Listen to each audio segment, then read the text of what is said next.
بسم الله الرحمن الرحيم والعصر إن الإنسان لفي خسر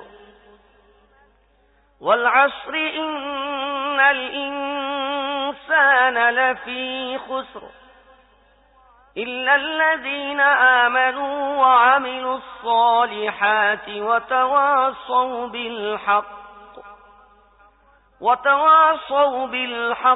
وتواصوا بالصبر বিসমিল্লাহির রহমানির রহিম। সময়ের কসম, মানুষ আসলে বড়ই ক্ষতির মধ্যে রয়েছে। তবে তারা ছাড়া যারা ঈমান এনেছে ও সৎ কাজ করতে থেকেছে এবং একজন অন্যজনকে হক কথার ও সবর করার উপদেশ দিতে থেকেছে।